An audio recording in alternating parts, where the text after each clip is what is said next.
other content. In addition to the changes above, the volcano that has been dormant for years in Livic has become active. Please be cautious when it erupts and stay away from the spewing lava. That's it for the official version of Livic. We hope you like it. If you want to know more, don't forget to follow our official Bull community. We look forward to seeing you in the official version of Livic. Happy gaming!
Hello there, ladies and gentlemen, boys and girls and children of all ages. Welcome, and super duper happy to have you here for day 2 of the PUBG Mobile Independence Tournament Finals. And we've got just 3 more matches, to determine everything.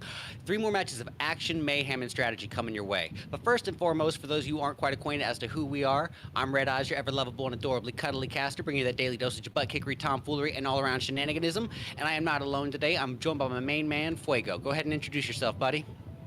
I'm Fuego. I'm gonna be with Red Eyes the day of today, and I hope we have great matches for today. I'm expecting great things from all the teams, and I don't know.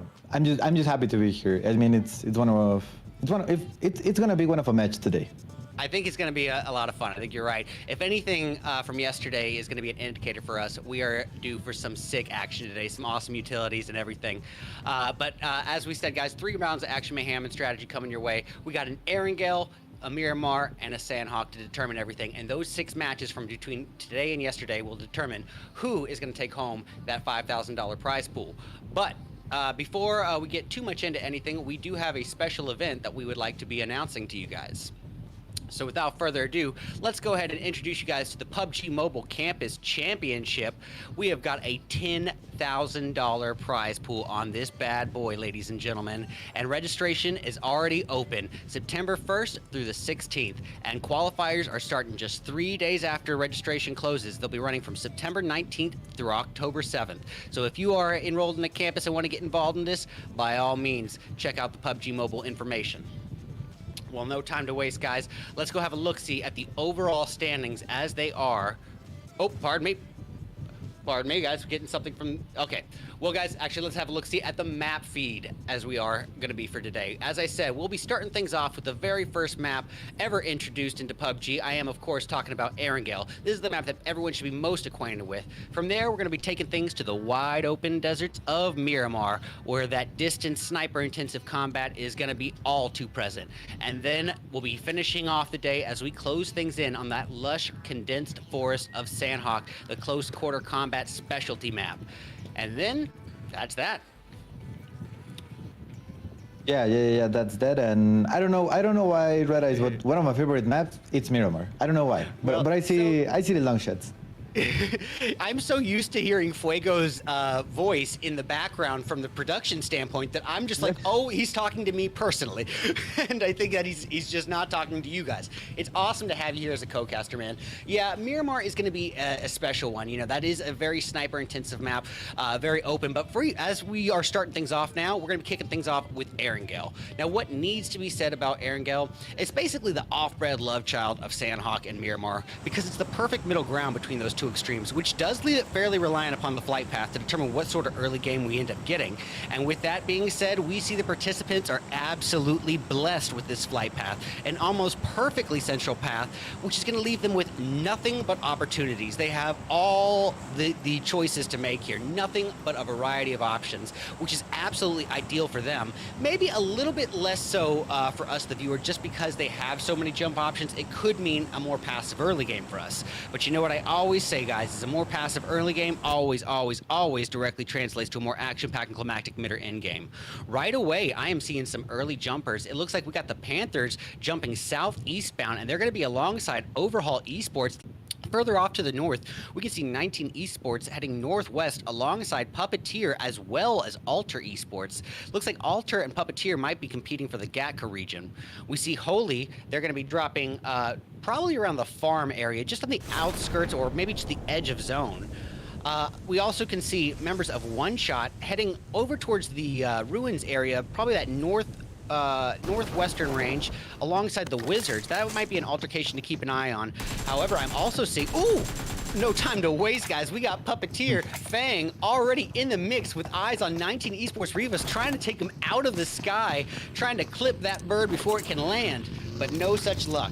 Anyways, as I was saying, we also got Yasnaya looking like it's going to be occupied by Zygnus and Dope Esports, so that's definitely going to be something to keep an eye on. But as we have it right now, we got Gina of Puppeteer just in a world of trouble here with absolutely no armor, but there's a mini right there, so I'm a little confused.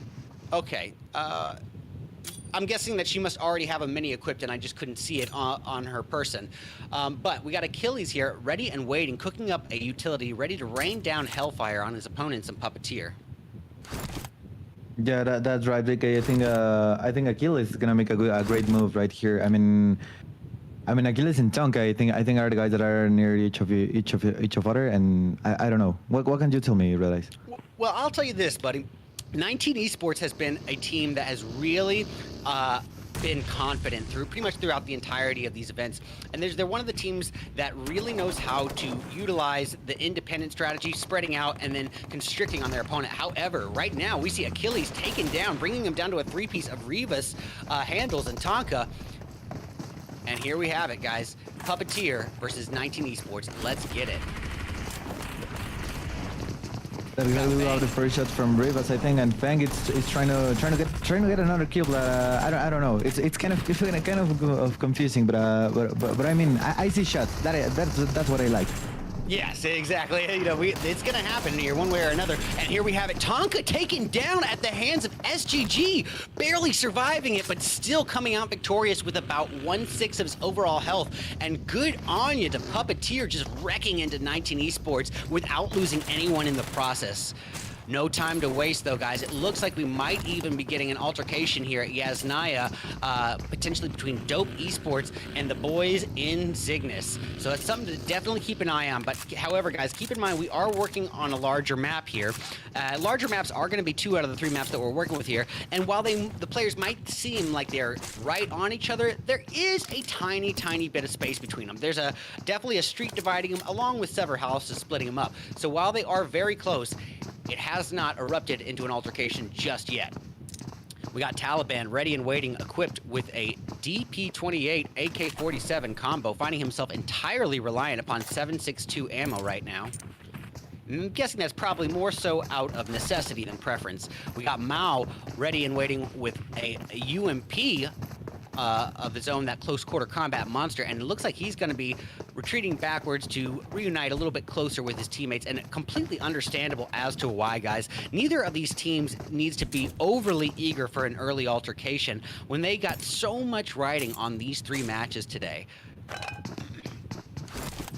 Yeah, and that's it. We have Novio from Team Cygnus. So I don't know. I think these guys are right here in Yasnaya, right? I think it's Yasnaya soon. Yeah, and they were just a little bit closer to each other, and it looks like both teams are kind of establishing a little bit of space between each other.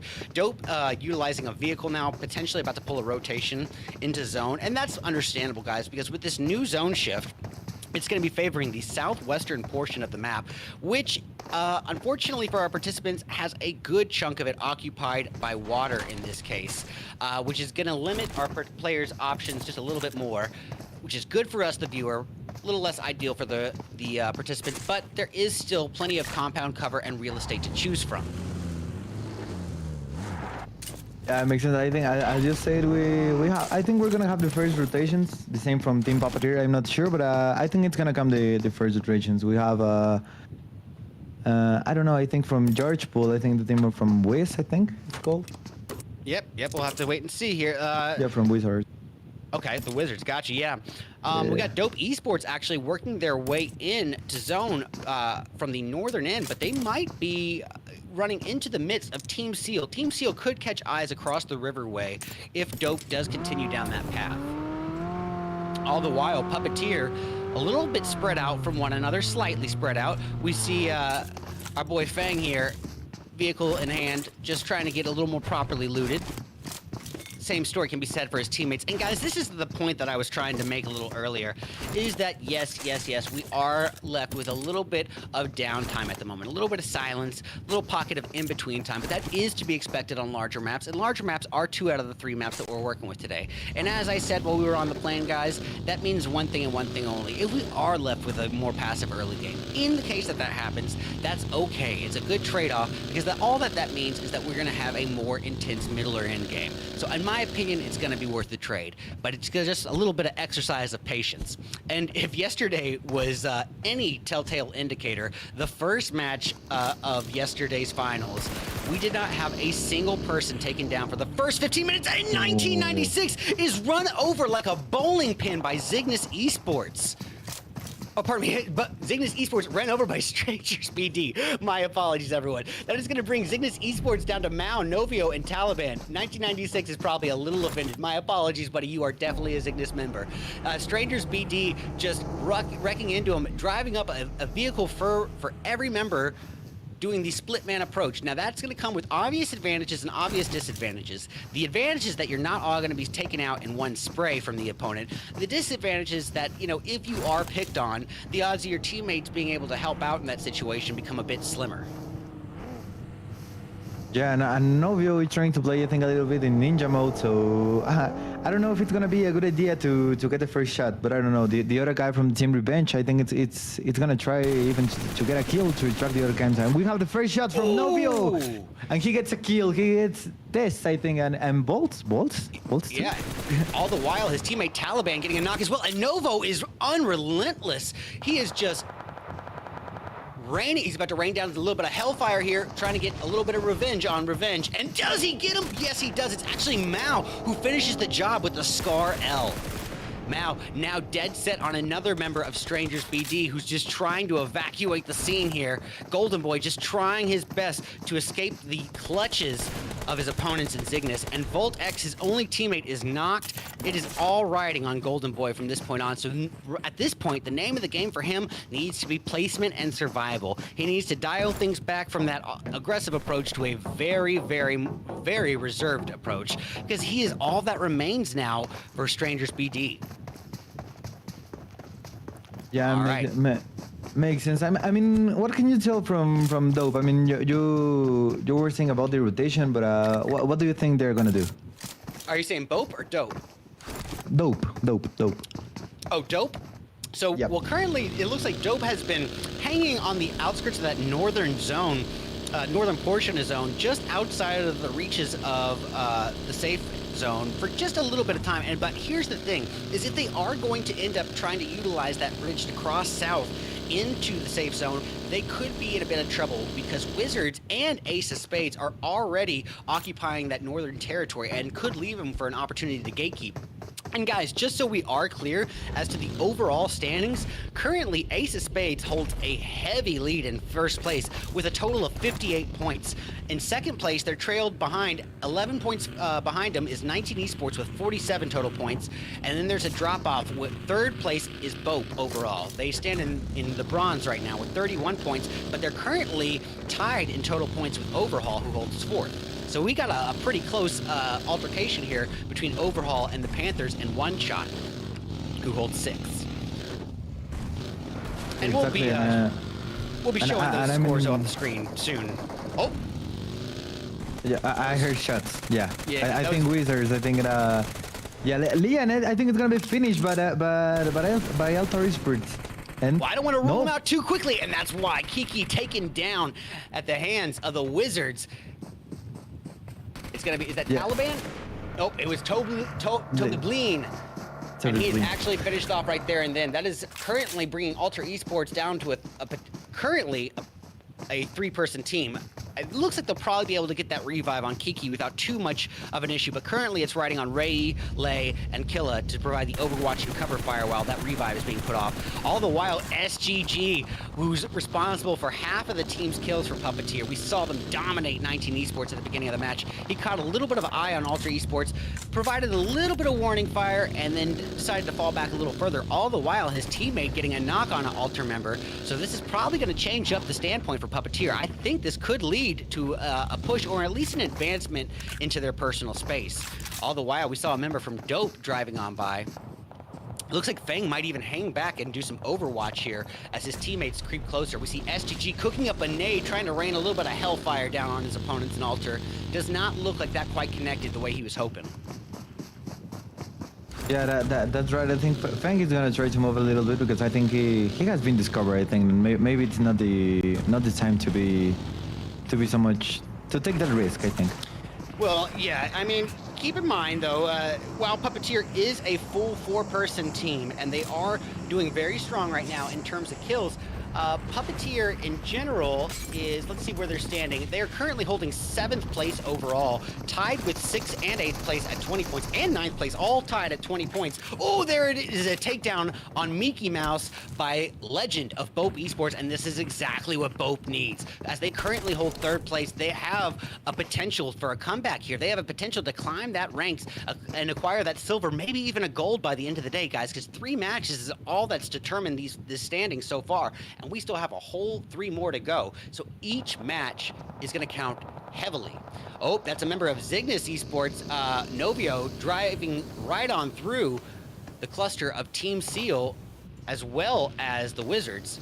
Somehow not taking any gunfire in the process. We got Habibi of Team Seal driving on by himself. But this is interesting to note. Team Seal starting off as a 3-person team, which is going to be a little interesting. It's going to automatically put them at a bit of a disadvantage. In a $5,000 tournament, you don't see that as often, but it does occasionally happen. And we actually saw teams like Puppeteer, I believe yesterday, Puppeteer entered 2 of the matches as a 3-piece and did very well. So, you know, it all depends on the synergy with you and your team. Oh, looky here. Ace's Spades, very close to Bad Boy of Team Seal, and that is not where Bad Boy wants to be, in the midst of the #1 placeholders here. That is a nade being thrown his direction, barely missing him, falling just a little bit short. And Mambe going to use this opportunity to fall back to his teammate. Yeah, exactly. As you tell, Ace of Spades is the top 1 for now, and we have the first shot from Bertha. And well, I think one team is going to eliminate it. It's gonna be Strangers BD. It's gonna be the first team eliminated. So well, they're out of there. They still got 2 more matches to try to redeem themselves, so it's totally okay. But for now, as it stands, they gotta hang that cake up for the Erangel match. We still got Zygnus in the midst here with Puppeteer. SGG, M4 4X combo in hand, trying to get a line of sight on his opponent Novio from Zygnus Esports, but that tree is covering his line of sight. Gina cooking up a nade right here and now. Will it connect? It does not look like it hit. Yeah, I think he was pretty far away. I think it was a difficult nade to connect. Yeah, if anything, it's more of a warning nade to keep his opponent held off at bay. But, you know, just to send a little message saying you better not creep forward anymore or you're going to be in my damage range. But Novio just holding position, being a sneaky little snake, a belly bandit, if you will. And that's completely understandable when this is just match 1. And we are just now about to reach the halfway point. We still have 44 members up, still 12 teams. And that is Lei being taken down at the hands of SGG of Puppeteer. SGG having a phenomenal game this time. He's, as I said, responsible for half of his team's kills. Here is his 3rd knock, and it looks like he will be able to acquire that thirst, most likely. And there it is. With a bison, no less. And we have the first shot from Novio. Novio that connects one, I think. But I think he's completely covered. Yep, he did acquire his first kill there, but however, revenge is best served cold, quick, and sweet as he is taken out in retaliation. Novio is out of there, bringing Cygnus down to a two-person team of Mao and Taliban. Yep, exactly. And we have Team Cygnus. I think it's going to try to do some rotation, I think, maybe? Well, it looks like they actually... yeah, okay, I thought they were in the midst with Dope Esports, but Dope Esports is currently clashing with Ace of Spades, and that is not where Dope wants to be. Dope, at this point, is reduced down to Casper, Fishy, and Illusion. And I shouldn't say that's not where Dope wants to be. Dope is a phenomenal Tier 1 team and a phenomenal Tier 1 organization. So it is not downplaying them. I only mean that because Ace of Spades, they are the big bad wolf as they enter Day 2 here with such a prominent lead of 11 points over second place. Yeah, I think Bope and the Panthers are gonna have. I mean, they are near each other. I think maybe they're gonna fight in a moment, or maybe no. Well, only time will tell. Yeah, one thing I've found is that when you predict that they're gonna fight, there's a thing called the caster curse, and boy, oh boy, it is real. Whatever you say is gonna happen, the opposite will happen. So sometimes you can use that to your advantage, do a little reverse psychology in there. All right, we got SGG, a Puppeteer. He's gonna be pulling a little bit of a brazen move here, approaching the care package on his own. All the while, we see the Panthers with a nice little hilltop position, trying to get eyes on both Esports. It looks like two members of the Panthers, both Fear and Moso, are pretty heavily hurt there. However, they are not down and outed. So the Panthers still a full four-person team, currently with 0 kills to their name, but that is okay. They still have plenty of time to get those kills come in-game. Oop, that's Taliban of Cygnus Esports priming in on Team Seal's Prince. All the while, Holy aiming in at Bope Esports as well. This could be an opportunity for the Panthers to come in for a nice little third-party opportunity on Bope. Yeah, I just feel maybe it might be a great opportunity to take a third party, but we don't know what they're thinking, the Panthers. I mean, we have the kill from Wolf. I think it was Bad Boy. I think it was the name. Yeah. Maybe. Yep. Bad Boy.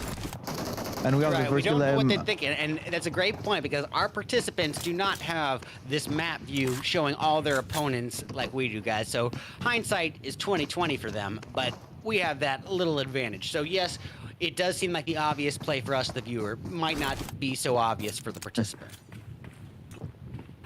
I think the Panthers, as we can see right in the screen, the maps, I think they're trying to make some rotations. I think maybe because Chico, it's another part. I mean, Freight is coming with him, and yeah. Okay. Yeah, and Mao, you know, he's just holding position. That's really what he needs to be doing. As just a two-person team, they really are just trying to let these numbers dwindle down, let these teams kind of fish themselves out. Dwindle out a little bit, but they are spotted. All the while, SGG takes no breaks. However, he aimed it at one shot dark and faced the consequences, priming in on him with an MG3, but the retaliation was served quickly with that UMP, and he is knocked in as a result. And now look at this, Seal at this point down to a BB and a BB alone. I think SGG is gonna be finished in a moment. I think that he has. Oh no! Yeah. Oh no! Sorry. I think Feng is covering him. It's covering him. I think, right? I think you're right about him being taken out, but Feng is gonna go for it. It's gonna be a risky revive to say the least, especially when they have one shot Esports behind him and Bope Esports in front. Oh, Chico going in on overhaul. Nicely done. The Panthers gonna secure their very first kill right then and there. And this is going to be pivotal for them because the Panthers, as I said, currently hold 5th place overall, and they just took a member of Overhaul out who currently holds 4th place with a 7-point lead over the Panthers. So that's going to even the odds a little bit for them. Oh, Moso, he's just trying to get on by, but he is being fired on by Holy Esports all the way through, but it looks like he might make it on. Yeah, exactly. Moso was receiving the first shots, and Mao too. Mao is receiving some shots from Altar Esports. Yep. All right, we got Alter, Kiki, and Killa. All that remains here, we can see Ray being most likely about to be finished off here as he is knocked in the water outside of the safe zone. And guys, keep in mind, as great as all these players are, nobody has a higher KD than that blue zone. Now look at this, Ace of Spades just looking like a strong singular unit here, holding down the edge of zone, one of two teams that occupied early real estate in this new zone, and they have literally the only cluster of compound cover afforded to this new zone. And this is just, I mean, for everyone else on the board, this is not ideal at all. To have the #1 placing team have the only compound cover in this next zone, it is bad news bears for the rest of the map. So Ace of Spades looking very strong, and that's a good on him, because the name of the game in a lot of positions like these where compound cover becomes so few and far between is claiming early real estate. And when that compound cover becomes so scarce, it comes down to knowing the good geography, knowing the good hills and divots to occupy, what little bits of natural cover you can take. Well, Overhaul still operating as a 3-person team of Admiral, Omega, and H-Tag holding position. All the while, go ahead. Yeah, exactly. The team Puppeteer, I think it's well, I think it's receiving some shots, right? I don't know what's the team. I think it's the Panthers. I believe it's actually both, and that's an easy mistake to make, guys. Every caster is going to make that mistake of mixing up Team 9 and 18 at some point, because they're both, the colors are similar, just lighter shades of one another. And here we have it, Farah from Bope Esports trying to blindly throw some nades there. Ooh, there's Chico. He's going to get a knock on H-Tag of Overhaul, going to try to secure a second kill there, and not only a second kill, but a second kill on the team that holds the higher placement than them. So this is a 2 birds with 1 stone scenario here. Chico does get the kill, acquiring his first and the team's second. And the Panthers still a full 4-person team looking all right here. But I think SGG from Team Puppeteer, I think he got some team the guy from Dobo. We have the first shot from Holy from Midnight. And well, he doesn't gonna run nothing. But the Panthers Freddy got Skilla, I think. Yeah, well, Midnight. Yep. Midnight, should he have fired from Team Holy, considering he was the last remaining member of his team, he gave up his location in that instance, and I'm not sure if that was worth it, because he didn't get any damage on him. Oh, there's Casper of Dope Esports. He aims in down sight at members of Puppeteer, but taken down first. And Fishy is eliminated, bringing Dope Esports down to Illusion, and Illusion alone. Puppeteer riding in the hands of SGG and Reckless. Illusion trying to get a nade on his opponents in Puppeteer, and it looks like he might have done it. SGG extremely hurt in this situation, and is down right there. And then through the smoke by Illusion with that Scar L AK combo.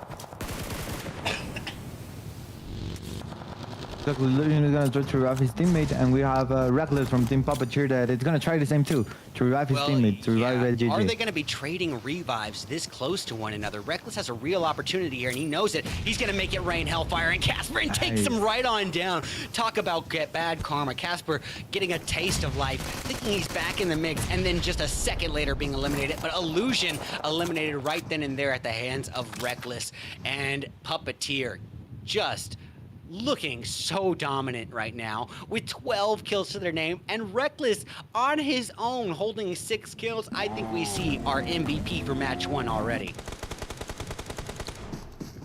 Maybe, yeah, but we have the Panthers, I think, near Ace of Spades, so I think that's gonna be one good combat, I think. Well, yeah, that's going to be interesting to watch, because both the Panthers and Ace of Spades, both full 4-person teams with very similar numbers of kills here. Ace of Spades with 5, Panthers with 4. They're pretty evenly matched at this point in time, given the circumstance. Both hold top 5 brackets as well. Ace of Spades, we see Nemesis going to be using what little bit of cover he can. He's going to be utilizing that smoke, which brings me to my next point, guys. You cannot put enough emphasis on the importance of having utilities come in-game, especially these smokes. When compound cover and geographical cover become scarce, those smokes can make the absolute difference between life and death. SGG firing inward with that 4x M4 bound at the Panthers, doing some significant damage to Moso. No time to waste. He switches attention right over to Chico, and he does take him down. SGG is unstoppable this match. Frady working on one-shots dark, and keep in mind the Panthers riding on Frady and Moso entirely at the moment. And remember what I said about a caster curse, Moso taking down just after I said that, making Frady the solo member for the Panthers, at least the only one up right now. He's going to try to stick a risky revive, all the while Mambe from Ace of Spades could be advancing upon him. Hellfire just raining, and you know that one's going to do some damage. It does. Moso is down at the hands of Complexity's nade. And look at Ace of Spades. just wrecking house here. Full 4-person team, 8 kills to their name. Reckless now of Puppeteer with 13 kills. Reckless responsible for 6 of them. Yep, and we have SGG from Team Puppeteer trying to get complexity from Team Taste of Spades, and he got the first shots.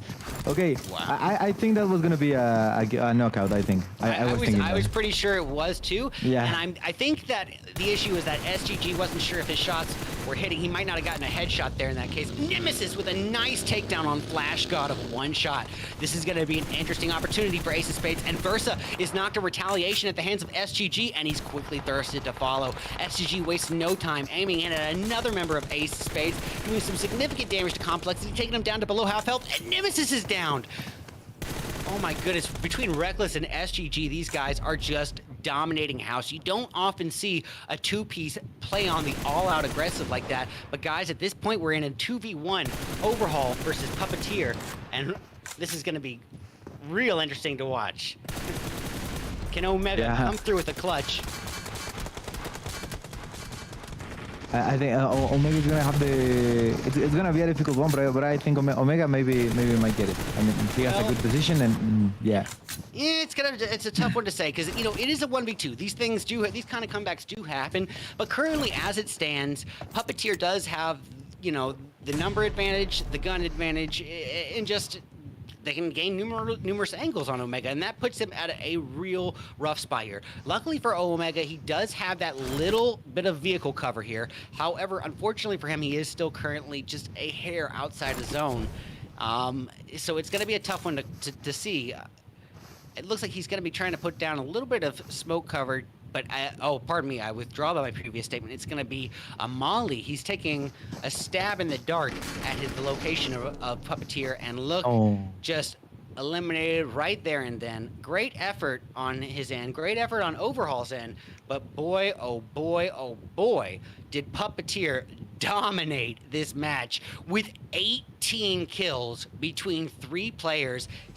16 of those kills are between Reckless and SGG alone. What a ridiculous performance. Talk about riding a confidence factor. I mean, and this is really surprising to see because Puppeteer entered the day at 7th place, only with a standing of 20 points. And to dominate with that kind of aggression coming into the very first match of day 2, just phenomenal performances by both Reckless and SGG. Those are some heavy backpacks. But guys, coming in second is going to be the people who are holding currently 4th place. It's going to be Overhaul Esports with 3 kills between Admiral and Omega. We got Ace of Spades grabbing 3rd, and they're going to do so with 9 kills. One Shot claiming 4th with 3. The Panthers in 5th with 4 kills between Freddy and Chico. Dope Esports in 6th with 2. Holy in 7th with 0. We got 8th going to Bope with 2. Team Seal operating as a 3-piece in 9th with 0. Alter in 10th with 1. Wizards in 11th with 0. Cygnus in 12th. They're going to take that with 6. Coming in 13th is going to be Strangers BD with 1 kill from Revenge. And last place for match 1 goes to 19 Esports with 0. And that is especially surprising to see, Fuego, because 19 Esports started off today in 2nd place with a 16-point lead over 3rd. And they were just 11 points behind their 1st place. But guys, we'll see if they can pull a comeback here. Let's go have a look at the MVP for match 1. This should come as absolutely no surprise to any of our viewers. It had to be either Reckless or SGG of Puppeteers. They both put up 8 kills, but look at the damage here of SGG. 1,162 damage. That is a hungry boy. They got the taste of blood in the water, and those sharks were hungry. Phenomenal performances at the hands of Reckless and SGG of Puppeteer. And I'm going to go out and make a early prediction. I think it's a fairly safe prediction to make, but I'm going to go ahead and say that they are my vote for the most valuable team of match 1 as well. Only time will tell. Our production team is working on that graphic as we speak, so we got a few more seconds to wait. And there it is. Puppeteer does, in fact, claim MVT with that 18 kill total, 2,700 damage. Look at that. That is 27 knocks worth of damage there by one team. phenomenal, aggressive performance by Puppeteer. My question, Fuego, is are they going to be able to keep that confidence up? Are they going to be able to ride that momentum moving forward? Because yes, they were able to dominate Erangel. That it is not up for debate.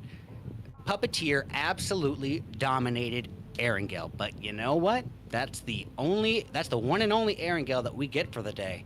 And a matter of fact, that's the last Erangel for this tournament total. Now it's time to take things to that wide open desert of Miramar, where it's going to be a more sniper intensive map, more distance appropriate map, and that's going to mean a lot of things. It's a much different geography, which means it's going to be completely different strategies implemented. So what might have worked for Puppeteer so well on Erangel might not be so favorable in maps like Miramar and Sanhok. But only time will tell, Fuego, as we move forward. Guys, we've seen how our players handled the first map ever of Erangel. Coming up, we got that wide open desert of Miramar. As we move forward into match 2 of the PUBG Mobile Independence Tournament in about 8 to 10 short minutes. Stick around. We'll be back soon.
Well, ladies and gentlemen, we are back. We are back. We are back. That was an intense first round of Erangel, but that is in the past, guys. It's time to pick up the pieces and move on, because now it's time for that wide open desert of Miramar. But before we get into that, I just want to refresh y'all's memory and introduce you guys, if you're just now tuning in, to the PUBG Mobile Campus Series. Let's have a look.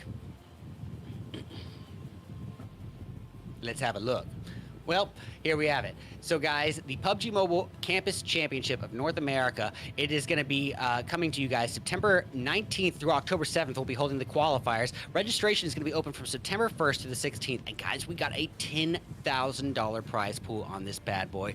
So if you are enrolled in college and trying to get involved in this action, grab a couple of your campus buddies, maybe that dorm suite mate, and train them up a little bit, because you got a tournament to get into.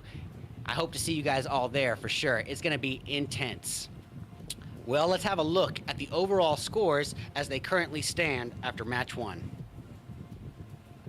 Oh, sorry guys, the production team says 1 second on that. But one thing to note, guys, while we have a brief moment of downtime, we are doing a Miramar. What needs to be said about Miramar? It's the largest map in the game.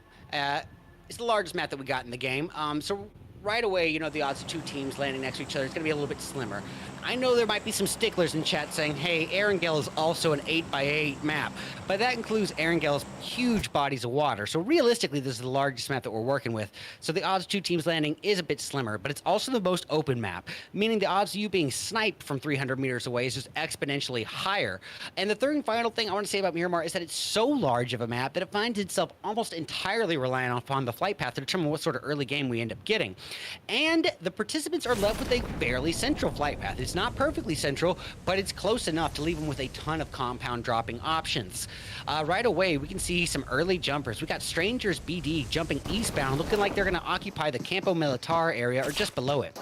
We got the crew in Toxic Terror heading westbound, just past Torre Ahumada, and looking like they might be inbound for La Cobreria. If that is the case, they should be alone. We got the boys in Puppeteer dropping not too far off from the Wizards, below the water treatment area. Water treatment is going to go to the Wizards themselves. We can see the crew in Holy claiming Power Grid, and they're not going to have anyone to contest that with for miles. Their closest threat would be Alter Esports, who has Bacado all to themselves. A little bit of reverse psychology, guys. When you have a lot of money riding on these events, the hot spots often become the cool spots. Catch 22. Well, we also can see that Overhaul Esports is very, very close to Team Seal at Shumacera. That's definitely something that we're going to keep an eye on. Same can be said about 19 Esports and One Shot down at the Los Leones area. And speaking of 19 Esports, that is a team that has some serious ground to make up in a position like this, just because they started off in such a good position, but to be eliminated in match 1 of day 2 in last place with 0 kills is a huge blow to their overall total points. That is not to say that they are not still in the running for this top bracket, though, because they held a huge lead over third place with a 16-point gap between second and third. They are still a heavy contender, as we will find out later on. And there's 19 Esports Rivas going in on One Shot right now, and he does get a quick thirst to follow. I'm hoping that we can switch over and catch eyes on 19 Esports up against Cygnus, but in the time being, we can see Habibi from Team Seal encroaching upon Overhaul's Mr. H-Tag space here. No time to waste. Here's the thing about Miramar, guys. Whereas they might have looked super close on that map, the reason my production team did not switch over is because they are not so easily fooled. This map is so large that you have to zoom in a little bit to get a more accurate idea of how close these participants are from each other. They might have looked close on the map, but there was a decent bit of distance separating them, but not the same case here between Team Seal and Overhaul. We got Bad Boy trying to get an Overwatch position over Mr. H-Tag, but in doing so, Overhaul's teammates have a line of sight on him. Oh, but there it is. Habibi does take out H-Tag with the Scar L and finishes the job with an S18, bringing Overhaul down to a 3-person team here. of Giant, Admiral, and Omega. But as we have seen from Overhaul in this event, that currently holds fourth, or at the start of the day held fourth place with 31 points, tied in total points with third place, and they had a chicken dinner in one of their 3 matches from yesterday. Overhaul is not a team that is to be underestimated by any means, even as a 3-piece, especially considering Team Seal is just starting off this match as a 3-piece. Yeah, exactly, and that's what I told you about Miramar. I like to see the long shot, the long shots. So yeah, I mean, I like this so much, realize. I mean, I love this map. That's why. But I don't know. It's a difficult map too. So I don't know what you can tell me. I think Puppeteer is having the first shots to Mickey Mouse from Mickey Mouse, and yeah, I mean the first shots, and I think they seen it. I think, or no. I think. Yeah. Something you don't often see in Miramar is a VSS being utilized, and I'm guessing in Yee's of Puppeteer's case, this is more so out of desperation and necessity than preference. The VSS is, in my opinion, I think it's a phenomenal sniper that is very much up for debate. A lot of people hold different opinions about it, but I think it is pretty unanimous of an opinion that VSS is not really the appropriate sniper for a map as large as Miramar, and that's because the bullet distance on it is much shorter, and there's a lot more bullet drop to account for, even across that short distance. However, as close as Yeez is to his opponents, it is definitely reachable to hit the Wizards with it. We see Fang with a Winchester trying to catch a little eyesight. A Winchester UMP combo, finding himself entirely reliant upon 45. And that is also going to put him at a bit of a restriction. He's got limited ammo. Yeah, exactly. And we have that UMP right now. So, yeah. I don't know, Red Eyes. I like that gun so much. I've seen it to be used a lot. So I think it's a good one. I love the VSS, brother. I absolutely love the VSS. I have spent the past 3 years sticking up for it as people bash it, calling it a pea shooter. And I say, you know, that pea shooter is probably like my strongest weapon. All right, no time to waste, guys. You got 19 Esports Tonka with the position of high ground aimed in at Illusion from Dope Esports with a 3x M4, putting a full spray on, but not getting the connecting damage that he was hoping for. Yeah, exactly. We have 19 esports, and you told him the last match. I mean, it's a good gun. I mean, it's a good gun. Sorry, it's a nice team. It's a good team. So yeah, we have Team Wizard. We have Jesus right now, and Reckless I think in front of him, and SGG from Team Puppeteer. I think it's gonna, well, a great move. I think maybe they're a little bit distant, but I mean it's their strategy. I mean they can work with it. Yeah, absolutely. And guys, we currently have the Wizards just creeping here in the midst of Puppeteer, and this could pop off at any moment. This is that calm before the storm scenario, and Reckless engaging with a 3x M4 at his opponent. I believe that was Mickey Mouse, yep. Doing some significant damage to Mickey, taking him down to about 1/3 of his overall health, but it is not enough for a knock. I hear Dewey Don in chat saying game sound is too loud. Production team, if we can get the game sound turned down just a tad.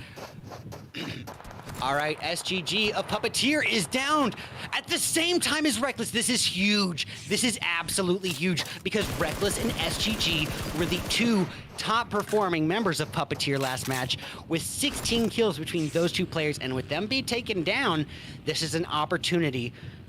This is an opportunity for some other team to get the thirst on SGG and Reckless, and even the odds for everyone else on the playing field. Yep.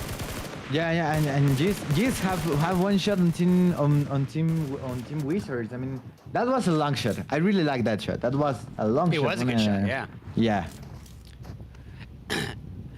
And guys, I just I don't know, if this is appropriate to do, but I just want to give a little bit of credit and a shout out to Fuego. This is his first casting match in English, I believe. He is a Spanish caster and a Spanish content creator, and to imagine the difficulty of coming in, thinking everything in your head in Spanish, and then having the ability to cast in English, it's very impressive, and I think you're doing a great job, man. Thank you, Red Eyes. All right. Well, that is Fang being down, and Puppeteer is in huge trouble now. All that momentum and effort that they built up in match 1 could be cut to an abrupt halt here, as now all they have left is Yeez. And this is what I was saying, Fuego. What worked so well for them in Erangel is not necessarily going to be the most opportunistic route to take in a map like Miramar. Their strategy has to change, and it did not play out in Puppeteer's favor. But if you are anyone else on the playing field, that's what you need to see. You need to see Puppeteer being knocked down a peg or two pretty early on, because they just dominated match 1. So this could be huge for everyone else on the playing field. Yeah, exactly. And we have from Chavi, I think from Team Wizard, we have the shots from Jens, from Team Puppeteer. I mean, he's gonna try to get a kill. I mean, it's the last guy from Team Puppeteer, and they know. So yeah. I mean, exactly. At that point, it's like being a big stack in poker. You're just a bully at that point. Yeah, he has to run. I mean, Jace, he has to run. Yeah. He doesn't have, I agree with you there. Yeez does not have a lot of options in the playbook at this point. His only real bet is to try to get survival and placement points for his team to have a shot at recuperating from a hit like this. But, well, maybe not even recuperating, because they did so well in match 1 that it might even out a little bit, but they don't want to make such a detriment to their progress from match 1. And so Yeez really only has one option, and that's to try to survive. Unfortunately for him, he is surrounded on 2 different angles here by the Wizards, who are just playing this perfectly in a 2-2 split, covering him on 2 sides. And Yeez was just outnumbered, outmanned, and outgunned in that situation. And Puppeteer eliminated in 15th place. Boy, oh boy, oh boy. And keep in mind, guys, this match started off with only 15 teams. So, yeah, phenomenal performance match 1, eliminated in last place match 2.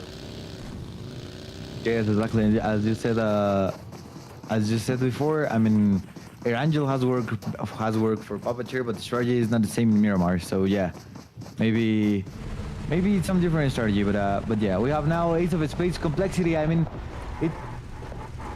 I don't know what's going on here. I mean, Stranger's BD on the other side, and I think he's gonna try to get one shot maybe. Yeah, I think he's in it. I think. Yeah, he's got that M24 that's with the 8x combo, so it's gonna be a pretty big sniper intensive match, no doubt. But Ace of Spades, I am curious to see what the overall standings are after match 1, because Ace of Spades had such a prominent lead here, and they did not perform poorly at all in match 1. So my prediction is that they're still going to hold the first place title. But with that kind of performance, from Puppeteer after match 1, I expect that they're going to be climbing up the ranks quite a bit and creeping in upon Ace. However, with the match 2 happening like this, eliminated in last place, I don't know.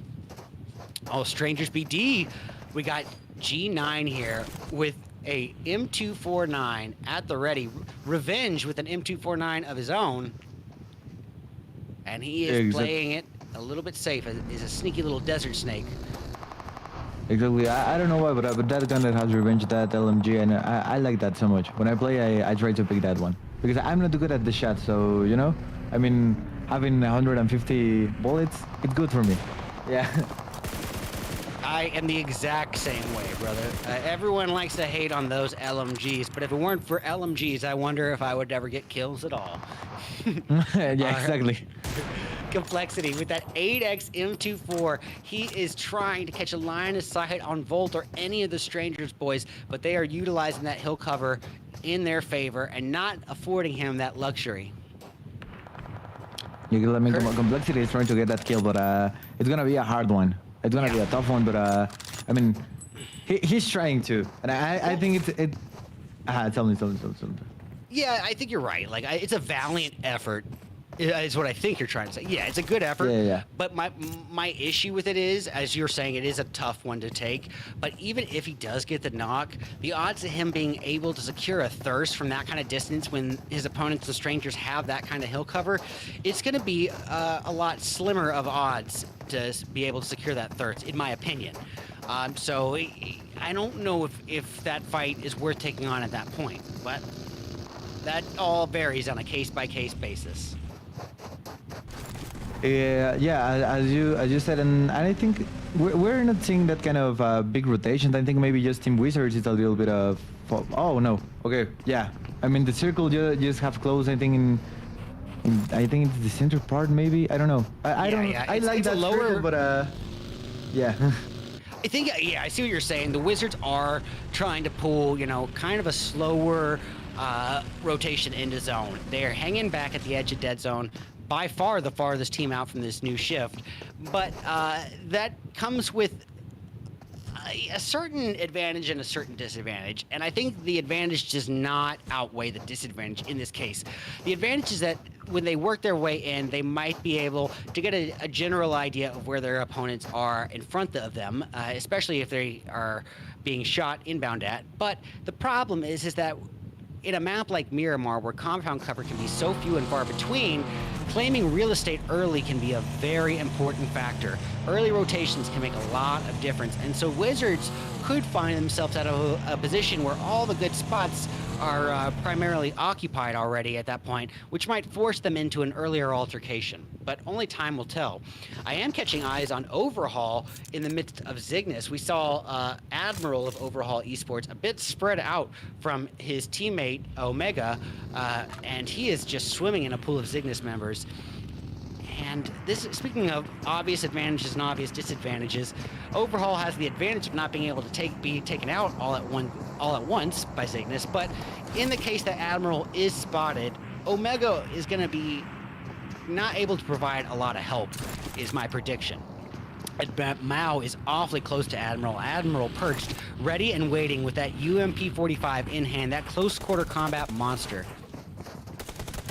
Because I think I'll just say Overhaul Esports at the same shots from Admiral, and Admiral gets a knockout from the guy from Zygnus. Okay, so yeah, I mean, you've seen it coming, and I think everybody's seen it coming. So yeah, it was a. Exactly. Yeah. It's exactly like what I was just noting earlier is that in that case Omega was not able to provide a lot of help to his teammate.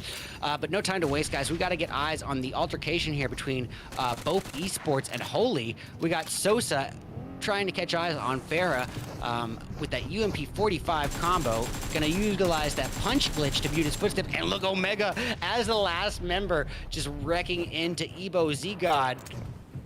And that'll be a kill on the board right there. Omega's first kill and Overhaul Esports' first kill as well. Yeah, excellent. We have Sosa from Team Molly trying to get a Nathan on fire from Team Bope. And let's see if he can connect it. I think no. No, I think no. Yeah, he's got. Yep, they're trading nades here. They're gonna be trading Hellfire. Omega, can he do it again? Taken down to less than 10% health. Goes for the drop shot, and he does get the knock on Icy. Wow, what just happened?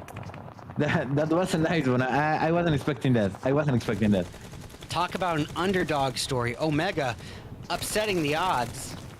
And look, Holy Sosa with that UMP knock on Farah. It's going to be a quick thirst to follow, a risky thirst, as he put himself in the line of sight of Legend, but Legend did not land those shots. And now he's got a molly for Legend. Legend trying to cook up a utility as well. Does minimal damage to Sosa, but a little bit. Sosa taken down to below half health here. Going to try to utilize a first aid quickly.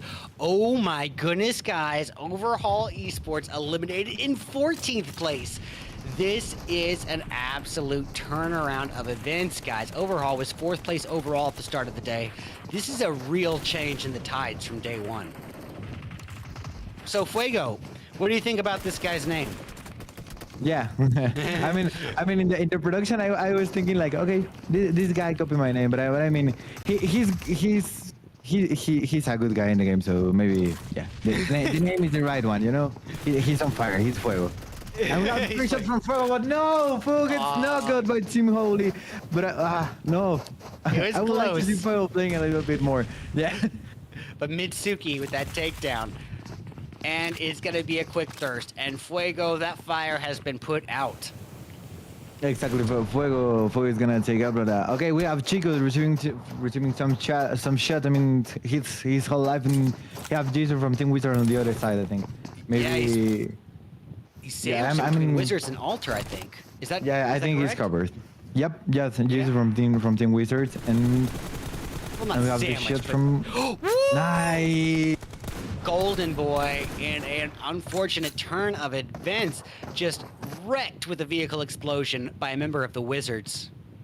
And that is going to be an interesting turn of events there. However, I guess it wasn't his... I might have to stand corrected there because he doesn't have a kill to his name. But the Wizards now do secure 5 kills to themselves as a team.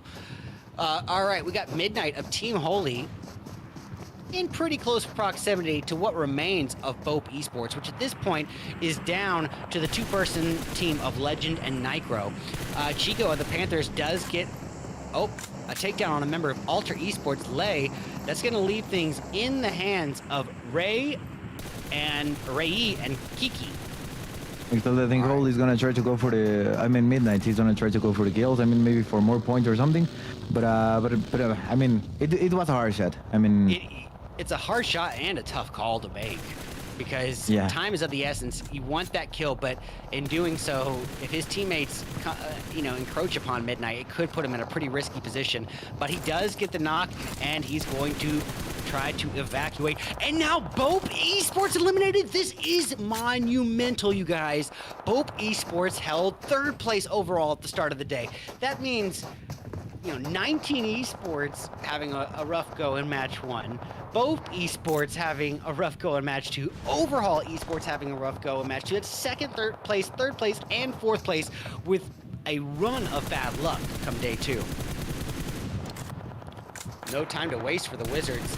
We see a member of the Wizards aiming uphill inbound at 19 Esports, and it looks like he does secure the knock there on Achilles with that M4.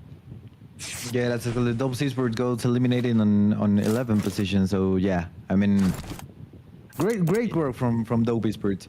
I mean, Wizards it's now with. I know Wizards has his 4 players. I think they were eliminated one, but no, I just get confused. I don't know why. Yeah, Wizards are still a full 4-person team, looking very strong right now, 5 kills to their name.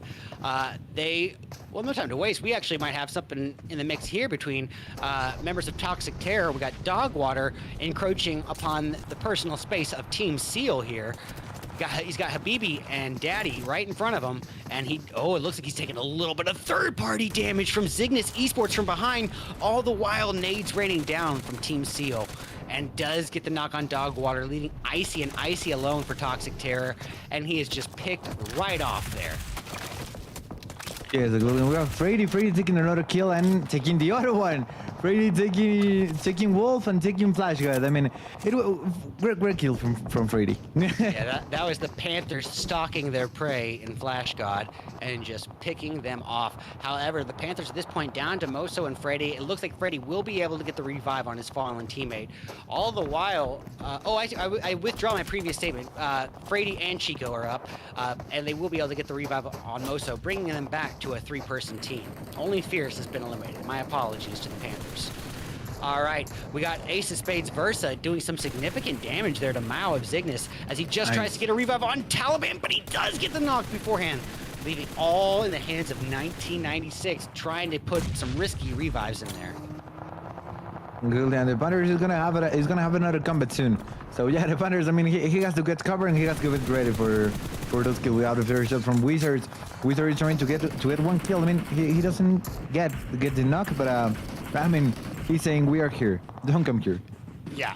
And, Zygnus is out of the equation, guys. Eliminated in 9th. We have 17 players left, spread out among 6 teams, guys. And of that, we have 2 full teams remaining. Wizards and Ace are still 4-person teams. Wizards, we got a member aiming inbound at Handles of 19 Esports, and Handles was just a pinnacle player for his team yesterday, putting up monstrous kills. So he is definitely one of their more aggressive players. Getting him out of the equation would be huge. Oh, Achilles doing work on the Panthers, and Chico is out of there. Only 2 Panthers remain, Freddy and Moso. Ooh.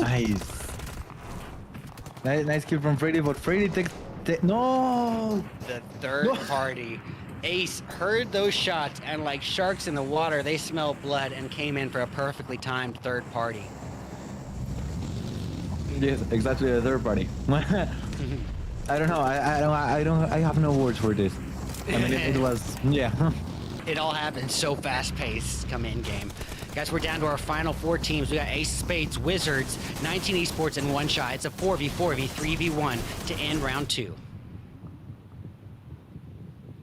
Nice take. I mean, we have 19 Esports and Ace of Spades. No, sorry. Yeah, Ace of Spades. Sorry. I mean, Yep, you're right. Yeah, I mean, and Team Wizards, and they're full teams, I think. And we have the first. They are trying to get some cover with some smokes, and that is gonna be their strategy. Do you remember what I told you about the caster curse? You just said Wizards had a full team, and 13 seconds later, they're down to a 3, and now down to a 2. And Versa has blood on his mind as he just rains down hellfire upon him, throwing nade after nade. But unfortunately for him, it does not... Oh, actually, did it amount to much? I didn't see if it did. However, One Shot is out of the equation now. Ace of Spades finishing him off. Guys, we got a 4v3v2 here on our hands. Look at Wizards still hanging in there. Down to their final 2 members. One Shot out of the equation.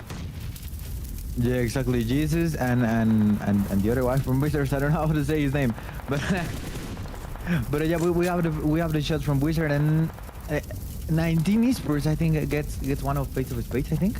Am I right? You are right. And Wizards is in a bit of a predicament here because they're finding themselves outside of zone. The only cover they have right now is from their smoking vehicles, pardon me, and those are out of commission with all the focus being on them right now. And 19 Esports handles creeping in on the Wizards as we speak. It's going to be an interesting end game for sure. Versa going to try to get the element of surprise on 19E as he utilizes that punch glitch to mute his footsteps.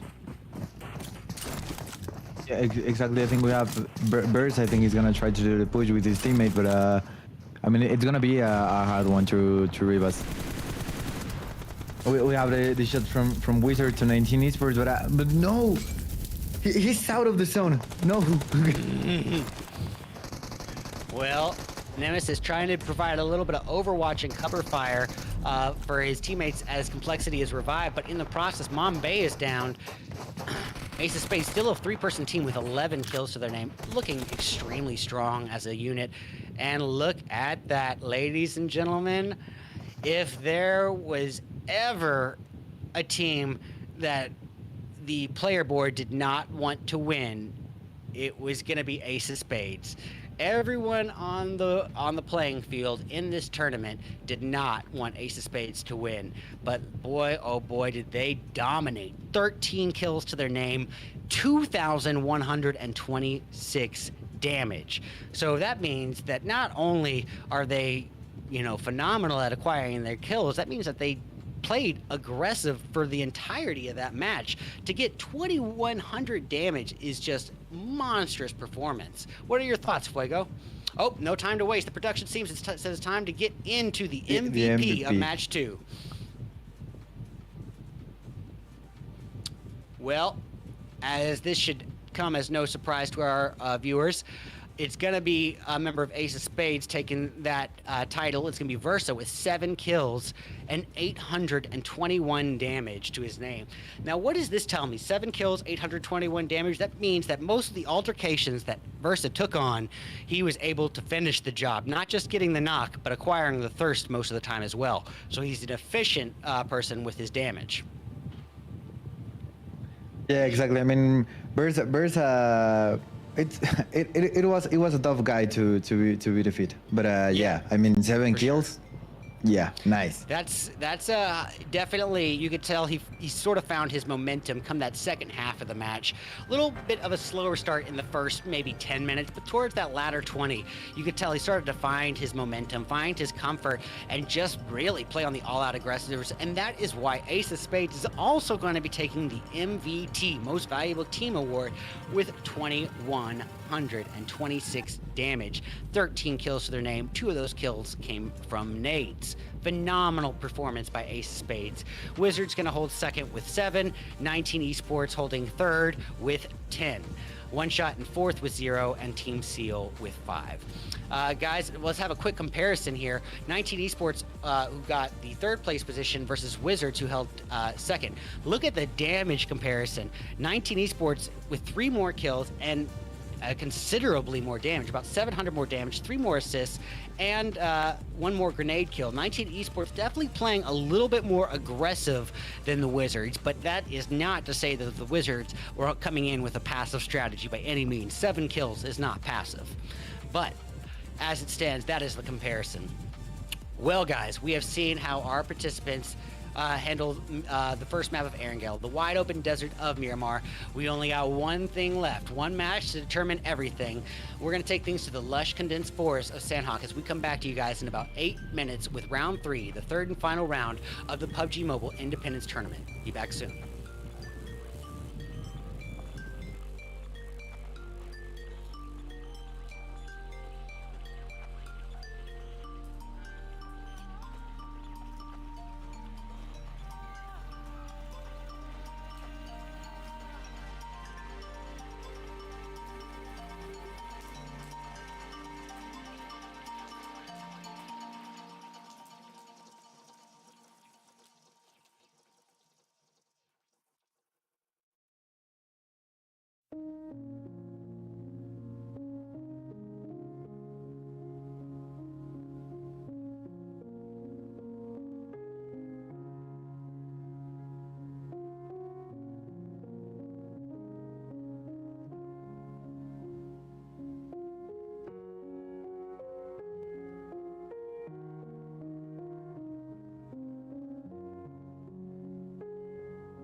Welcome back, ladies and gentlemen, to our third and final match of day 2 of the PUBG Mobile Independence Tournament.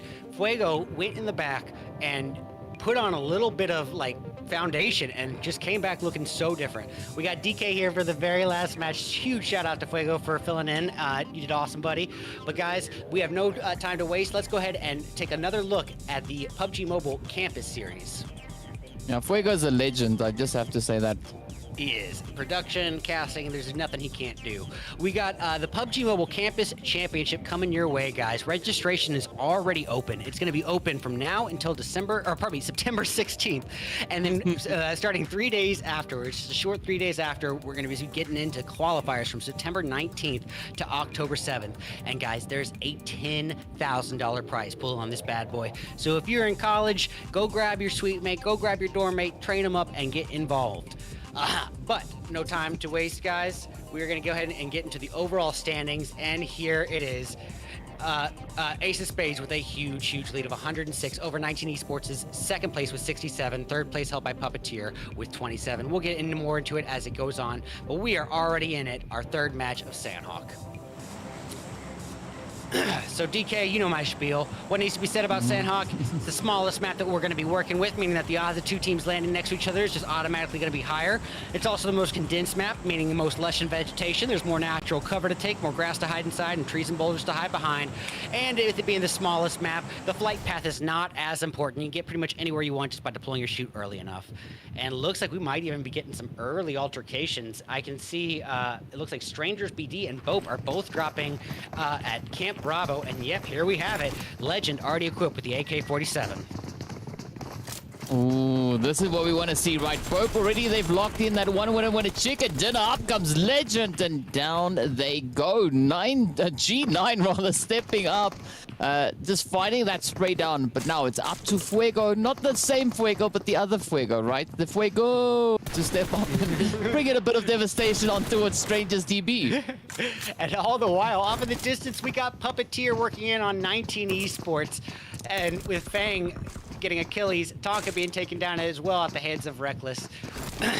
Now, Bope operating as a three-piece of Nigro, Farah, and Fuego. This is absolutely going to have to impact their strategy here, dialing things back a little bit to a bit more reserved of a standpoint against Strangers BD full four-person team. It's going to be a bit of a risky play, though, but you know, there's nothing wrong with that little bit of hot spot action up in towards Camp Bravo. It's going to be Bope, Fuego keeping a very steady position here, but I'm loving the aggression being shown here by Strangers, the DBS. We now move on forward. I just saw DBS coming in there, and this is going to be Handles now looking to handle the situation on Feng, and they do so beautifully. Yeah, DK, as you and I both saw yesterday, Handles was one of the forerunners for 19 Esports yesterday, just really carrying a lot of the weight and kills for him. So he is not by any means someone who is to be underestimated, especially not with a DBS, a double DBS combo, and you have to push up on him. Oof. Yeah, you can't handle the pressure coming through when Handles is yielding a double DBS loadout. I mean, that is going to be pretty brutal. But for the time being, the Puppeteer is really looking pretty smooth, right? Moving in, we got SGG now just doing the due diligence, cleaning out the buildings as they move on forward, and Feng being able to kind of patch up and lick their wounds, at least for the time being. Yeah, Puppeteer's been performing pretty well. Pretty well for the majority of the day. I'd say they had a bit of a rough go, but did perform pretty exceptionally early on. But as you can see, Handles with just 2 DBSs, it's going to be a tricky situation. He handled it as good as he possibly could have, waiting up at the top of that staircase. That was the best possible scenario for him with the DBS.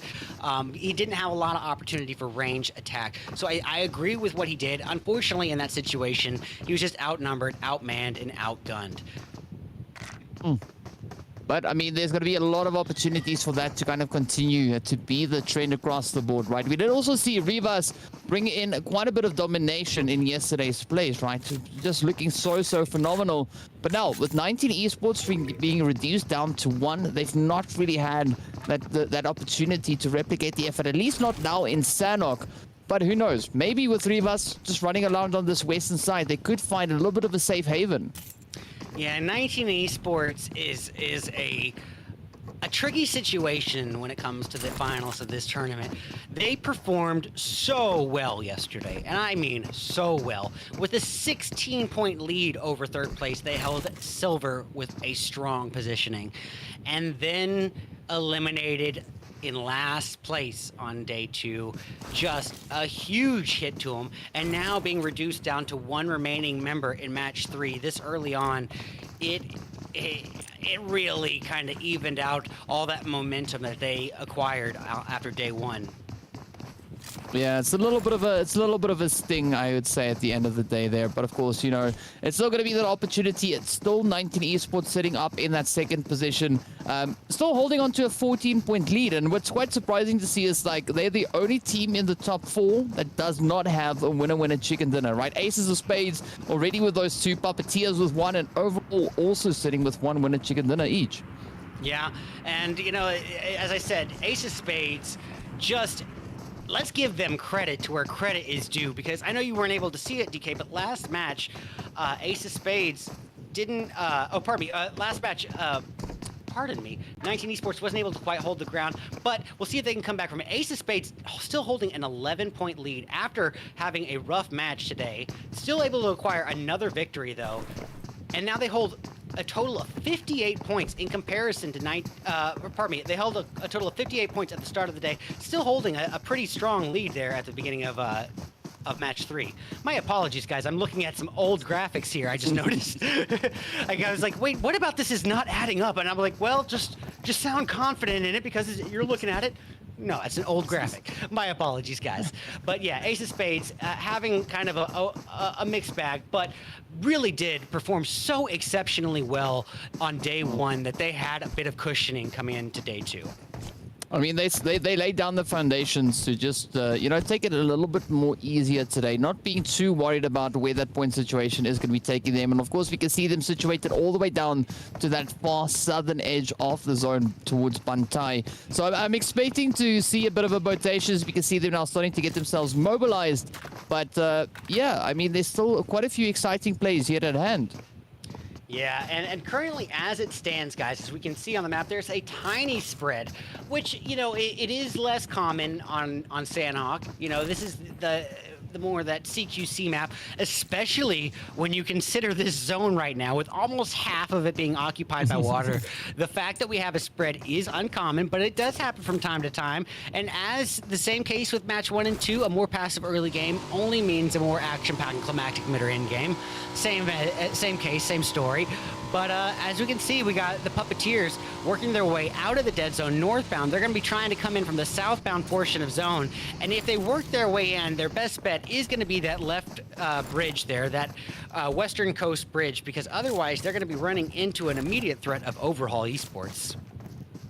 Yeah, and I mean, I'm definitely at this point looking to see what the Wizards are going to be doing, right? We can see them holding that position over on towards that northwestern island, and there is a little bit of a spread coming through from them, but they're starting to make their kind of expanse here, right? We can see Yisu's actually pushing a little bit further towards that southern edge in anticipation of a potential zone shift, and I think that was a really good call to make, seeing that the zone now just kind of solidifies that position.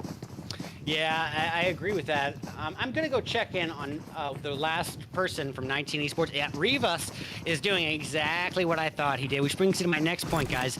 There's a strategy that is primarily specific to Sanhok. And we've seen it time and time again at every level of competition in this game. It is the infamous heal strat, where usually one member of a team will hang back in the dead zone with an absurd number of first aids. Why? Because very often, time and time again, we've seen the results prove themselves. You can just heal up and heal up and heal up as those numbers dwindle down around you in the safe zone, and just get better and better placement. And while it might not be the most heroic, might not be the most chivalrous approach, it's hard to argue with the results. Yeah, but I'm yet to see a heal strat being applied on the hill, right? I think that would be a beautiful top-up on that play to come through. But of course, as we now look further onto what our teams are going to be doing here, it's going to be Holy looking to potentially cross the waterway. They should have a relatively comfortable push across, right? Because Wizards have moved up. They're not really occupying too much of the position up ahead. But I think this is where One Shot could have a bit of an opportunity to reach across. We know that they have a line of sight at least heading in this general direction. Yeah, this is going to be interesting, and I'm curious about if something might envelop between One Shot and the Panthers. One Shot holding the riverbank just across the riverway from the Wizards. So the Wizards are still an immediate threat, but with the Panthers coming in on their backside, this could be a real bad sandwich situation for One Shot. Dark, you impede in the face by Chico. I mean, what's it to say? The Panthers just rushing forward. Normally, this is the point where you see a team like One Shot getting the knock in on the Panthers, but they just changed the tables up completely. We did see Chico now getting taken on down. Up comes Frady looking to close that one off, and it is going to be the final hopeful for the side there of One Shot. ASAD now trying to just get themselves a little bit more secure towards that western edge, or maybe facing off against the cliffside. Yeah, and One Shot, to their disadvantage, started the match off as just a three-person team. Started off this altercation at a disadvantage, and ASAD being the last remaining member, I don't blame him for trying to get out of there, trying to evacuate, pull a sneaky little Michael Phelps swimmer tactic, because that's really their best chance of getting better placement at this point. Speaking of water boys, we got Bope Esports on a jet ski, Fuego and Farah working their way across the riverway.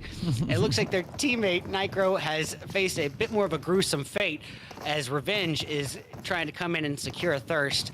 Nicro just get a whole position underwater, but looks like Strangers BD are going to get that.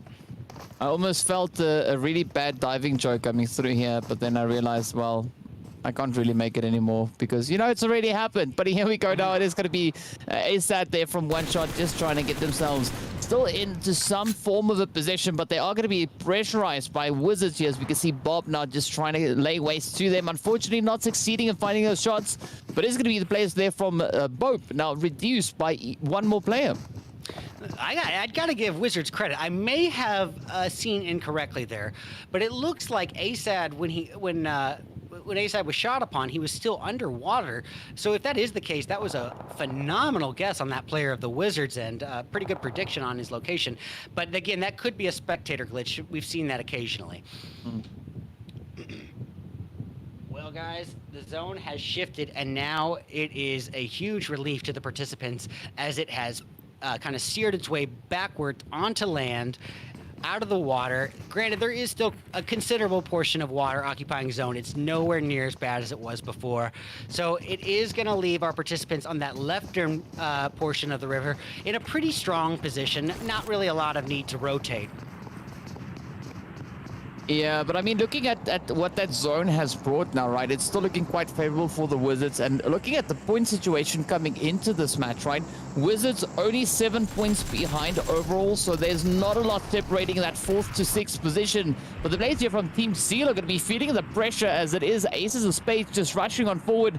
And the Seal Prince, yeah, AFK. In all of his glory, standing fearlessly. And his teammate Habibi says, you know, this is playing fiddler on the roof here, just not really sure what to do about this situation. Maybe a little hardcore parkour in the meantime to try to, you know, cover his teammate as best as possible. I don't know. My guess is that in this case, Prince has probably been AFK for just a short period of time, and Habibi is just trying to cover. But if too much more time passes, Habibi's going to have to reconsider. All the while, we got Alter Esports and Zygnus facing off. That's Kiki getting a knock on 1996. Ooh, there we have it though, right? The shots going off in the distance, and the Panthers trying to get themselves into position. Brady sounding like a bit of a, sanding paper here up on the rocks, just trying to get that position kind of locked in, waiting to see if they can find any vulnerabilities up ahead. But it doesn't seem like they've really spotted out the players there from Wizards or Holy, situated just towards that western side. A lot of effort, a lot of focus though, being put on towards this eastern side. And as we can see on the map, there's nobody in that area. Yeah, it's again something I was talking about, a little bit of reverse psychology. When you think everyone's going there, no one goes there. Alter Esports Kiki trying to encroach upon Zygnus, what remains of Zygnus, I should say, which at this point is Novio, Mao, and Taliban.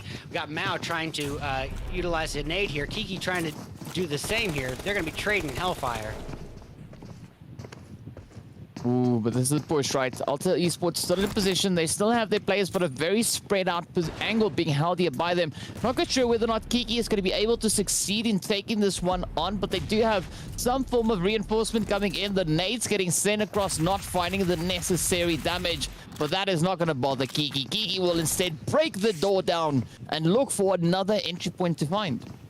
Yeah, and it's a bold move on Kiki's end, definitely. But keep in mind, guys, this is the 6th and final match of the finals. So, yeah, everything is riding on the remainder here. But if you aren't in the running for the lead, say if that is the case, what are you going to do coming into the last match? You should have some fun with it. Have a little bit of aggression. If you didn't perform, phenomenally previously, just have some fun with it. Play a little aggressive. Show everyone, send a message to the viewers and to the other teams, say, hey, we still belong here.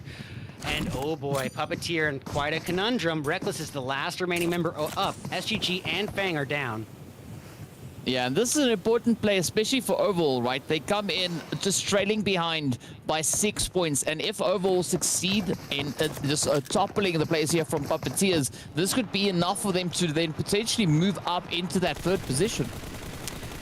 Only time will tell. Lay with an amazing takedown on Novio of Zygnus, wrecking him out of that vehicle with 6x M4. And actually, I stand corrected, it was Kiki, Lay's teammate. It sure looked like Lay at the time, but it's his teammate Kiki. Lay definitely did a lot of contribution and was able to secure the thirst, but apparently that vehicle explosion was just a thirst and not the initial knock. Lay is being retaliated on by Taliban of Zygnus Esports. Taliban, the last final remaining hope for Zygnus, and below half health at this point.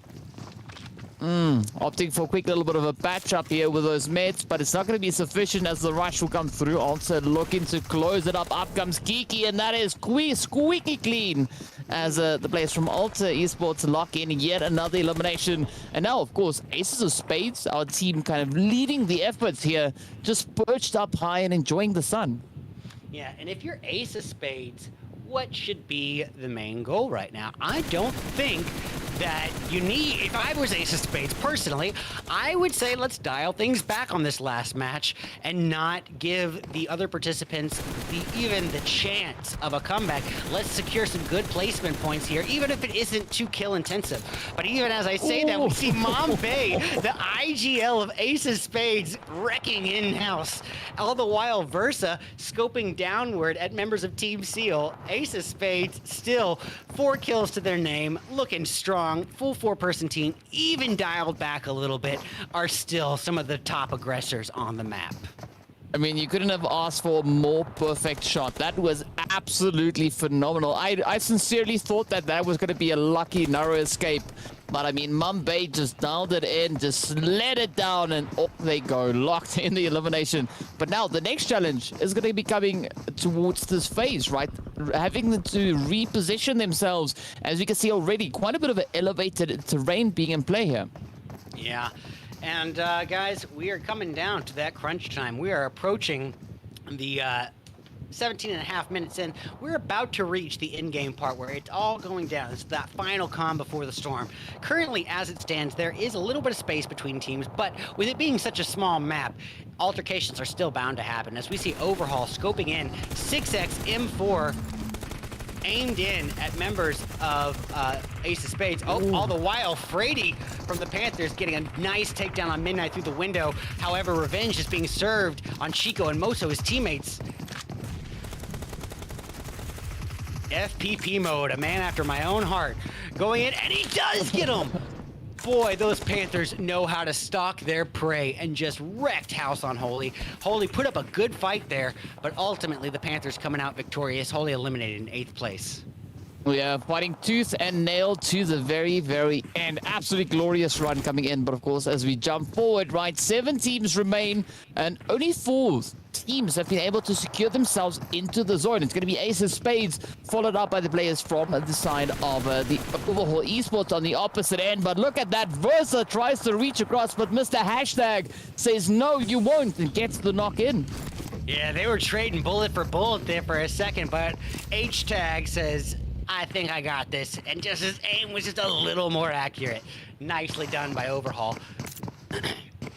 All right, the Panthers still a full 4-person team, 7 kills to their name, looking extremely strong, occupying the only compound cover in this new zone.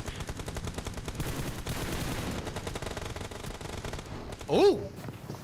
Chico, takedown on Complexity with that M4. That was nice.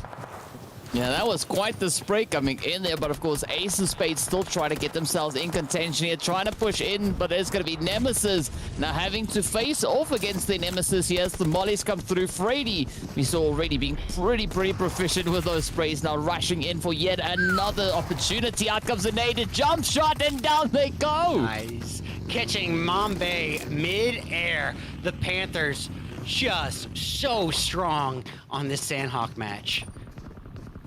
That was a Mumbai, right? They took them out mid-air to sign, seal, delivered right there. My apologies for mispronouncing. No. You said it right. I just said like bye, like, you know, bye. Oh, God. Gosh, a dad joke so strong that even I didn't pick up on it. When you get DK and Red Eyes together, guys, the dad jokes are coming your way. They're inevitable. Ace of Spades eliminated in 5th place. Well, that's interesting, but it might have been all the gap that Ace of Spades needed. 5th place is not anything to wag a finger at by any means. Both Esports eliminated in 4th here. Guys, that's going to bring us down to 3 teams.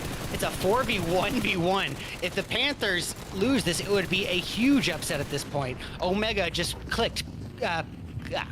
Goodness, picked clean off. What are words there? Little exercise in mispronouncing. We got Chico spreading out from all the team. Look at this, and where is their opponent? Aisley is way off in the dead zone, utilizing that heal strat down to his final 6 first aids. Ladies and gentlemen, let's give our snaps, our golf claps over to the Panthers for just an absolutely dominating performance as they secure the dub in match 3. Yeah, I don't think there's any likelihood that Lay is going to be able to find any shots in their direction. But gotta give it though to the players there from Overall Esports, right? Omega staying true to their name, being the final surviving player for the team, and of course getting taken down last. And yes, a very well-deserved victory getting thrown here to the players from the Panthers. I mean, coming into 5th place, I can only assume where they're going to be ending after such a glorious finish. And of course, it's going to be Lay to sign off. Yep. 1 second here, guys. Well, there we have it. It is going to be Panthers now locked into that winner chicken dinner. They do so in style, accumulating an absolutely glorious amount of eliminations, sitting on 10, so finishing strong with those double digits alongside the chicken dinner. So that is worth a decent amount of points. And on top of that, DK, look at their damage. 1,171 damage. So what does that tell us as casters? It tells us that the Panthers are not only phenomenal at acquiring kills, but they're able to do so efficiently. All the damage that they utilized was pretty much resulted in a knock and a thirst. There was only 171 damage to spare out of all of that match. That's a pretty efficient team right there. Yeah. Super efficient performance from the Panthers. Yeah, guys, and we got to give credit to where credit is due. Ultra Esports does maintain second place, and it's what we were talking about. You know, that heal strat, it's not the most impressive strategy to watch, but if you try to argue with those results, you're going to be proven wrong time and time again. Ultra Esports does acquire the silver with 4 kills. Coming in third, we got Overhaul with 5. Bope is going to secure 4th with 1 kill from Farah. Ace of Spades, 5th place this time around with 5 kills. Pretty decent number of kills, even for them dialing things back. 19 Esports, 6th place, but with a big fat onion for kills. That's going to be a little bit of a hit. Team Seal does get 7th with 1 kill. Holy going to grab 8th with 1. Strangers in 9th with 5. Dope in 10th with 2. One Shot in 11th with 0. Cygnus in 12th with 0. Puppeteers in 13th with 3. And lastly, the Wizards in 14th with 0.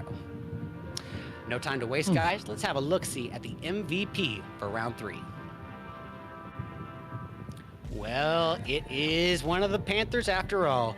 Chico, responsible for 4 of the team's, 10 kills? Not bad. That's 40% of the kills with 461 damage. Pretty nice performance by him, and a phenomenal performance by the team itself, which is going to bring me to my next point. My prediction is that the Panthers are also going to acquire the Most Valuable Team award as well. We're about to find that out. Our graphics department is on it right now. We'll see what happens. But if I were to be a betting man, I would say that with 10 kills to your name and a first place finish, that the Panthers probably have that MVT in the bag. Yeah, I wouldn't be surprised. And there we have the answer. It is 100% yes. The damage locked in, the survival time locked in, the results locked in, and it's going to be the Panthers just clawing their way to the very top there. Yeah, the Panthers stalking their way in the jungle, coming out victorious. There's my dad joke for the day. Well, absolutely insane performances today, guys. We have seen nothing that disappointed us. Like, honestly, between yesterday and today, you could just see the intensity build up slowly, match after match after match. And this final day here just culminated in all-out bloodbath warfare. Let's take a little quick comparison here between Strangers BD and Overhaul Esports. Strangers taking 9th place overall in match 3 versus Overhaul's 3rd place. But let's just take note of how close they are in terms of damage and kills. Damage-wise, they're only about 150 behind their successor in Overhaul, but still tied in kills. It was a pretty close gap there between 3rd and 9th place. Yeah, I mean, that was a very, very sweaty performance coming in, but you know, it's just the way the cookie crumbles over on Sanhok. Even though you're able to secure all of those eliminations, it doesn't guarantee a placement finish. Yeah, and this is a point that throughout the entirety of this Independence event, we have been pointing that out over and over again, is that these maps are so different from one another, so different in size, so different in geography, that the strategy has to be completely different. You have to adapt your strategy as you move and progress from map to map. And as we've said time and time again, what worked so well for a team, you know, like Overhaul, you know, say a team like Overhaul on Erangel is not necessarily going to be their favorable map as their favorable strategy as they work into a big wide open map like Miramar or a lush condensed map like Sanhok. That's why you have to be well versed. You have to be well experienced and acclimated to each map. You have to have your experience across each of these maps, and that takes practice and it takes synergy with your teammates. Yeah, it definitely does. And I mean, it's sometimes pretty evident that we can see a team that is, you know, capable of capitalizing on that more close quarter altercations over on Sanhok, pull that through as they move up in towards Sanhok. And it sometimes results in a few interesting turn of events, but it's always that challenge for a team to gain that balance, right? Being able to be proficient on all 3 maps instead of just one map in particular. And on top of that, there are other factors that, you know, you have to take into account. Now, the players might not see it this way, but from a spectator's point of view, after you've seen so many matches, you tend to see a trend. And that trend can often be that when you dominate match 1, say match 1 Erangel, and you just absolutely come through with a phenomenal performance of, let's say, for example, 18 kills, quote unquote. I am specifically referencing a specific team, but when you do dominate like that, it can be a mixed bag, because yes, you just acquire so many points for your team. That's amazing. And yes, you are building up confidence. Confidence is important, but confidence can border onto cockiness, and that can be where the tides turn for a lot of teams. And we've seen that quite a bit throughout the course of this event. Teams that, you know, dominated in match 1, just being eliminated in first place come match 2, it's a big shift. So I think moving forward for the coming tournaments, a big factor for these players to consider is the variety of these maps, especially in something like moving forward in PMPL now, where Livik is being utilized. Now this is adding a whole nother factor to PUBG Mobile, a whole nother thing to be implemented. Now you have to be well versed in a map as small as Livik too. That is going to absolutely change up the gameplay. And you've been casting PMPL Africa, haven't you? Yeah, I came from PMPL right now and hopped into here. You know, just finished on Livik, and here we are, jumping into Sanhok for even more crazy action to come on in. But yes, I mean, it is quite a bit of a change up for the teams moving from a map like Erangel and Sanhok, for instance, up in towards Livik. It does change up the dynamic. There's also far less teams participating on it, but you still have to maintain that focus. And I think the key takeaway on this is it's good to build up a good amount of dominance, but you need to convert that confidence into momentum and just keep that rolling across the variety of maps available. Exactly. Try not to let that division between cockiness and confidence get merged. But guys, here it comes, the moment of truth, the moment you've all been waiting for. Let's see who's going to take the cake here. Let's have a look at the final standings for the PUBG Mobile Independence Tournament.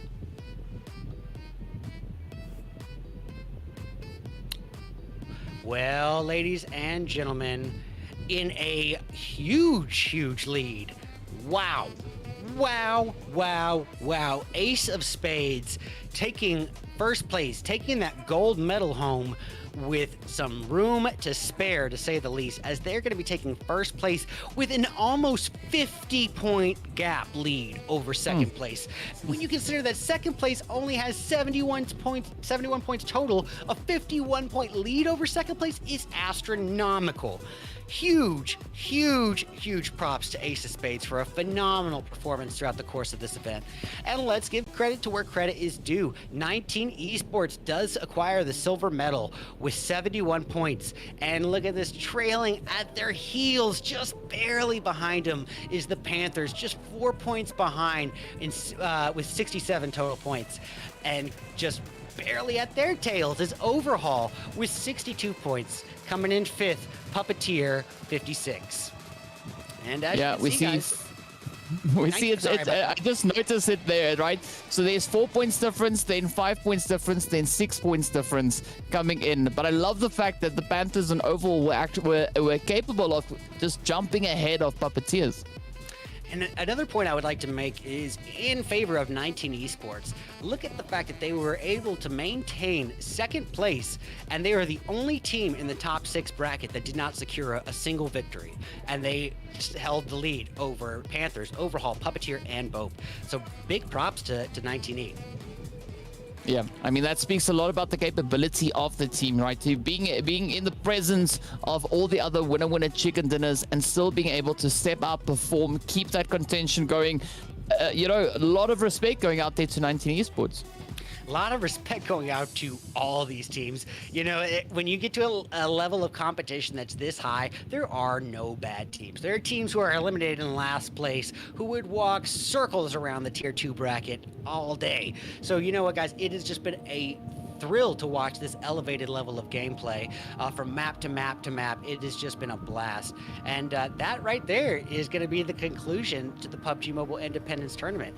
I gotta say, it's been an absolute honor and pleasure getting to cast this for you guys. At least for me, I'm going to be signing out and saying I can't wait until next time, and I hope you all have a great night. Have fun, be safe, be kind to one another. DK, anything you want to add?